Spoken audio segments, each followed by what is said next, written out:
কোথাও আমার শান্তি নেই। বাড়িতে বসে সারাদিন ঝগড়া করে হয় না? ঘুরতে এসেছি সেখানেও ঝগড়া না করলে হবে না। ঝগড়াটাই যেন জীবনে বেশি ইম্পোর্টেন্ট।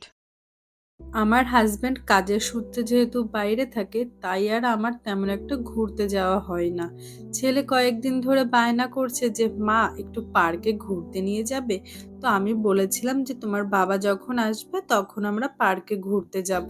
আমাদের কাছে পিঠে তেমন কোনো পার্ক নেই, যেতে হলে যেতে হবে 23 কিলোমিটার দূরত্বে বনগাঁতে।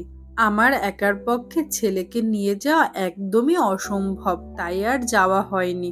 কদিন হলো ওর বাবা বাড়িতে এসেছে, তাই প্ল্যান করে চলে আসলাম আমরা আজ অগ্নিকন্যা পার্কে। এই পার্কের ভিডিও তো অনেক দেখেছি সোশ্যাল মিডিয়াতে, আজ দেখবো সামনাসামনি পার্কটা অ্যাকচুয়ালি কেমন। টিকিট কেটে আমরা সোজা ঢুকে গেছি ভিতরে, আর এখানে দেখো কি সুন্দর করে সাজানো গোছানো আছে, ওয়েলকাম জানানো হচ্ছে। এর পাশেই রয়েছে আমাদের লাল কেল্লার রেপ্লিকা। সত্যি বাঙালি পারে না এমন কিছু নেই, বাঙালির দ্বারা সবকিছু সম্ভব। এই যে কতটা সুন্দর করে লালকেল্লার রেপ্লিকাটাকে বানিয়েছে, তাই না? পার্কে ঢুকে আমার ছেলে যে এতটা খুশি কি বলবো। যে রাইড পাচ্ছে সেটাই উঠে বসছে। ওর এই খুশির জন্যই তো আমাদের পার্কে আসা। নিজের পাওয়া না পাওয়া দুঃখ কষ্ট খামতি ওর ওই মুখের হাসি দেখলেই সব যেন আমি ভুলে যাই। সন্তানকে খুশি রাখার জন্য মা বাবা অনেক চেষ্টাই করেন। পার্কের এরিয়াটা সত্যিই অনেকটা বড়। প্রথম দিকে যেমন বাচ্চাদের জন্য বিভিন্ন রাইড আছে, তেমনি মিডিল পোর্শনে আছে ফুল গাছ দিয়ে সুন্দরভাবে সাজানো এবং বসার জায়গা। আর একটু ভিতরে এলেই পাওয়া যাবে সুইমিং পুল, তাও আবার দুটো, একটা প্লেন আর একটা এই যে রাইডের সাথে। এর পাশেই আছে বাচ্চাদের জন্য বিভিন্ন অ্যাক্টিভিটিস।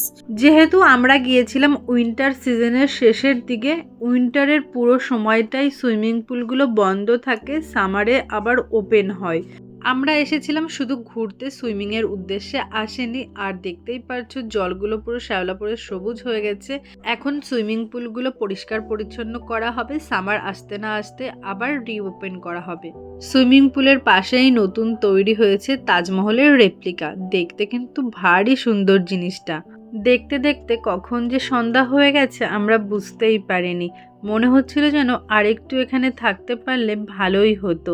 যেমন এখানে আছে ফোয়ারা, তেমনই আছে অ্যাকুরিয়াম।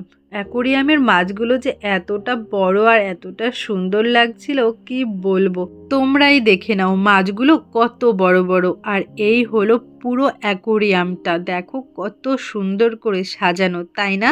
আমার না খুব ইচ্ছে আমার যেদিন একটা বড় বাড়ি হবে সেখানে আমি একটা সুন্দর দেখে অ্যাকোরিয়াম রাখবো। অনেক দিন পর একটু এভাবে সময় কাটাতে পেরে আমি আজ খুব খুশি।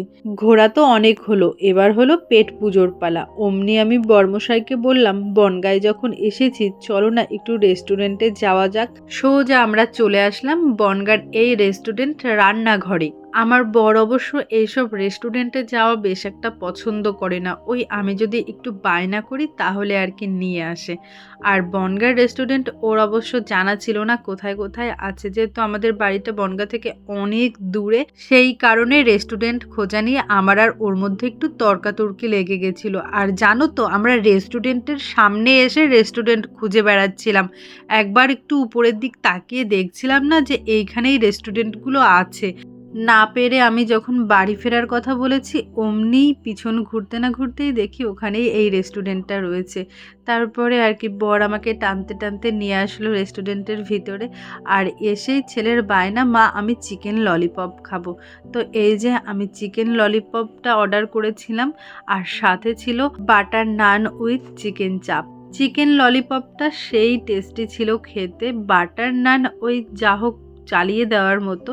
চিকেন চাপটা আমার কাছে একটু খারাপ লেগেছে, মানে চিকেনগুলো এতটাই বড় ছিল যে ওর মধ্যে তেল মশলা তেমন একটা কিছু ঢোকেনি। গ্রেভিটা অবশ্য ভালো লাগছিল। আমার ছেলে তো এইসব খাবার খেতে খুবই ভালোবাসে, আর আমারও টুকটাক একটু খাওয়ার অভ্যাস আছে, তো আমার কাছে অতটা খারাপ লাগেনি। আমরা দুজনা বেশ ভালোই খেয়েছি, কিন্তু আমার হাজব্যান্ডের একটু প্রবলেম হয়েছে। ও যেহেতু বাইরের খাবার খায় না, প্রচণ্ড মেনটেন করে চলে, তার জন্যই দেখতে পাচ্ছ অতটাই ফিটফাট সবসময়ের জন্য থাকে। ওর কথা হচ্ছে রেস্টুরেন্টের চেয়ে আমি বাড়িতে যেটা বানাই সেটাই নাকি খেতে বেশি ভালো লাগে।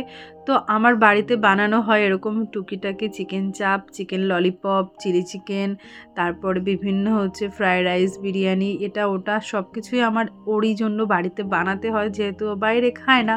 বউ হয়েছি, এখন বরের জন্য তো এটুকু করতেই হবে, তাই না? অনেকটা লেট হয়ে গেছে, এখন সোজা বাড়ি ফেরার পালা। এই ঠান্ডার মধ্যে পুরো 1 ঘন্টা বাইক জার্নি করে শেষে পৌঁছেছি বাড়িতে। এখন ফ্রেশ হওয়ার পালা। দেখা হবে নেক্সট ভিডিওতে। আজকের ভিডিওটি কেমন লাগলো অবশ্যই জানিও। টাটা।